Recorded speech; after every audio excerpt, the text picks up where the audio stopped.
Use deep confident. महाराष्ट्राच्या कानाकोपर्यातील प्रत्येक घडामोडींचं अचूक आणि निर्भीड प्रतिबिंब. ताज्या राजकारणाच्या बातम्या, शिक्षणातील बदल, गुन्हेगारीवर करडी नजर. सत्य, वेग आणि विश्वास यांचा संगम म्हणजे अजिंक्य महाराष्ट्र न्यूज. अजिंक्य महाराष्ट्र न्यूज मध्ये मी आपणा सर्वांचं स्वागत करतो. आज आपण आलेलो आहे विष्णूजी की रसोई येथे आणि आज जगविख्यात प्रसिद्ध शेफ विष्णू मनोहर यांचा एक आज नवीन विक्रम मोडीत काढलेला आहे, जो 3000 किलो पोह्यांचा आहे. आपण त्यांच्याकडून जाणून घेऊया. या अगोदरही त्यांनी अनेक विक्रम केलेले आहेत, त्या विक्रमाविषयी आपण विष्णू मनोहर यांच्याकडून जाणून घेऊया. सर, सगळ्यात अगोदर आपला परिचय. धन्यवाद. मी विष्णू मनोहर.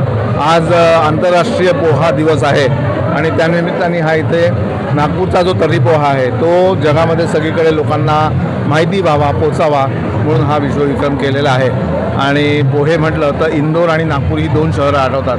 बरोबर. इंदोरचं पोहे वेगळ्या पद्धतीचे असतात, आपले तर्री पोहे काही वेगळ्या पद्धतीचे आहेत, तर ते जगाला कळावं म्हणून हा उपक्रम इथे केला.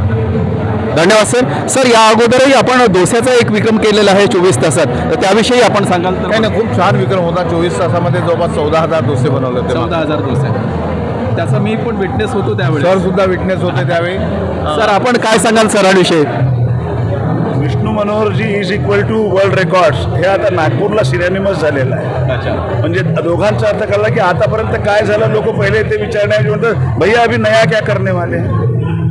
आज आंतरराष्ट्रीय आणि राष्ट्रीय पोहा दिवसाच्या सर्वांना शुभेच्छा. आणि त्यांच्यामुळे आज लोकांना कळालं की पोहा दिवससुद्धा असतो. आपण जे रोज खातो स्टेपल फूड आहे आपलं. विष्णूजींनी लोकांना आज जी व्यवस्था करून दिली त्यात कॅल्शियम, प्रोटीन हे दोघंही मिळालं लोकांना. त्याच्यामुळे पोह्याला जी मान्यता आहे ती आणखीन कशी लोकांपर्यंत पोहोचावी त्याच्याकरता हा त्यांनी उपक्रम केला आणि वर्ल्ड रेकॉर्डनी त्यांना सर्टिफिकेटसुद्धा अवॉर्ड करून टाकलं. धन्यवाद सर.